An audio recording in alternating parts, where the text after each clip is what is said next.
A hand like 5-6-7, 5-6 deuce is just in great shape against me. It's going to make complete a low about 70-75% of the time, and so I'm going to, if the low comes off, I win half of the pot maximum, which is not good. Heads up, we're chopping up the $48 in there. If the low does not come off, I'm sorry, beyond the low being there, my opponent could also have some kind of straight draw he can back into, and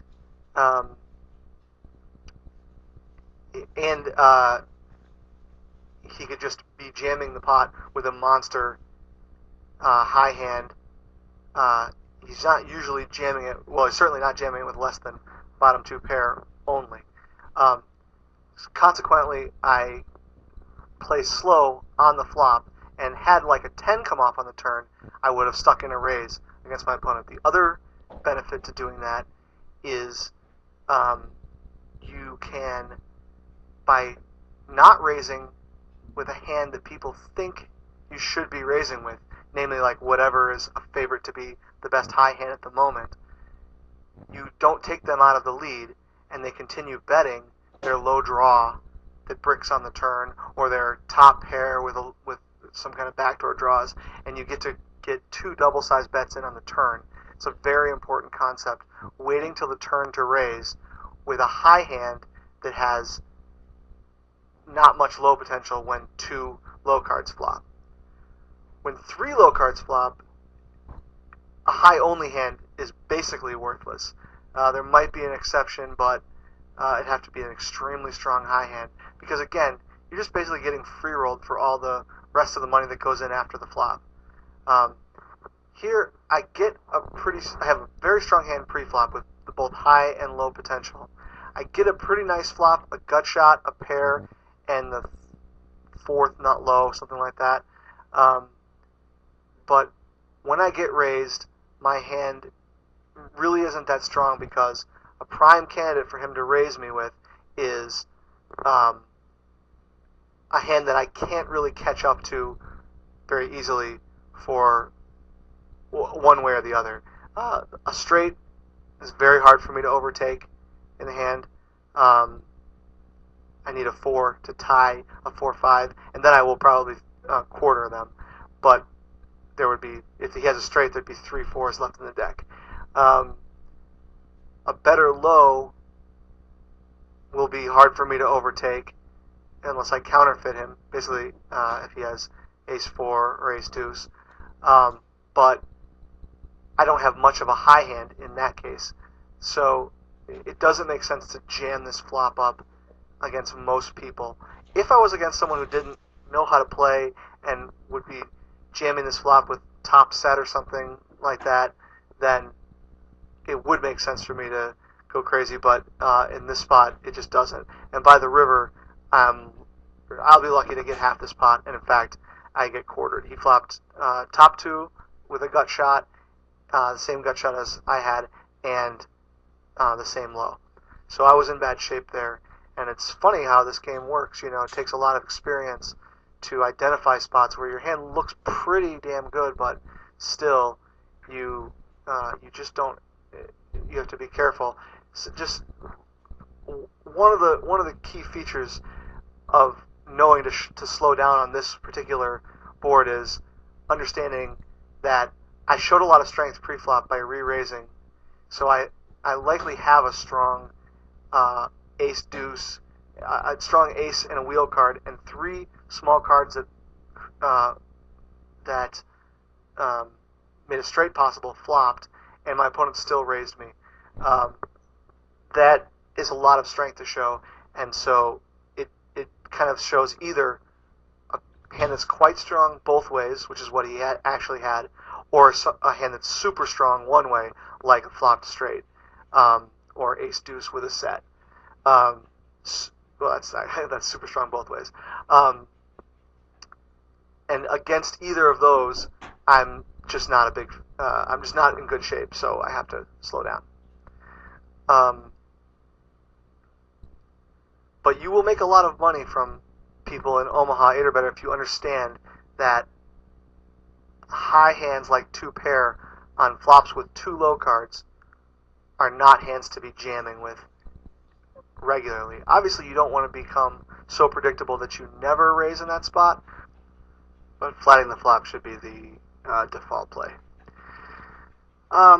Here, we have nothing but backdoors for high, but we have such a strong low draw that it's this ideal spot to try to leverage, and I would bet, every street if he raised, I'd re-raise, and puts a lot of pressure on him. And this time it was easy on us. So that's that. This is close to garbage, even heads up.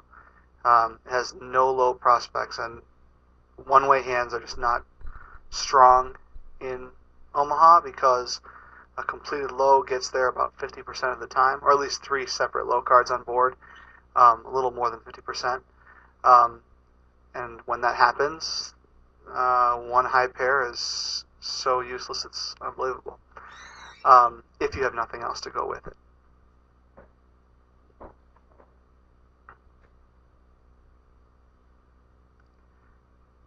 There's a lot I could say about Omaha 8 or better, and probably will say more in the future.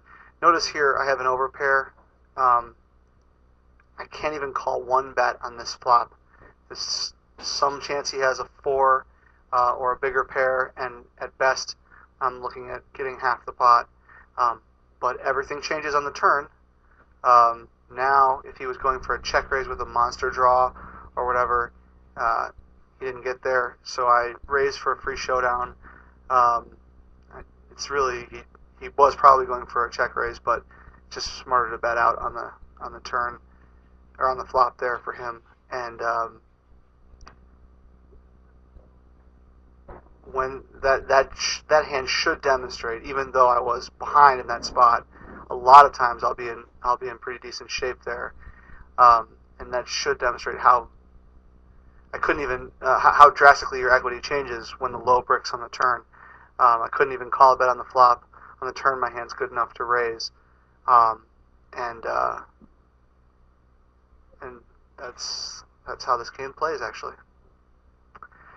There's lots I could say about Omaha 8 or better, and I'm sure I'll make more videos about it. But yeah, but that's good for now. I guess it's time to move on to another game. Okay, Raz. When Prahlad said that poker is fun, he was not talking about this game. You should practice avoidance. But if you're in a mixed game and you have to play, maybe it would, I guess, make sense to know something about the game. The boards that look like they're in control are in control, especially in small pots. Right there, he's jamming up the flop. He's jamming up 4th Street with King 5 when I have Queen Jack. He is substantially behind, but one thing is for certain: he has Ace Deuce or Ace 3 or something in the hole and wants to gamble it up. When he improves with that 7 that could pretty much not have paired him, and I pair even though it's not visibly paired, there's no point in continuing the bluff. He's definitely going. He's a big favorite over me, and he's going to the river. On a lot of 5th Street cards, my hand will get noticeably better, and he'll have to, if he doesn't catch something nice on 5th Street, he's going to be in a position to fold quickly. He's making a small mistake on 4th Street, but it's not a big deal. You pretty much, if you have the lowest card up, you raise every single time. On 3rd Street, the difference would be, the only time you would play differently would be when you have a very sticky opponent who just plays back constantly, and you both have 8 or lower up. In that spot, he can rep that he's not far behind you or whatever, so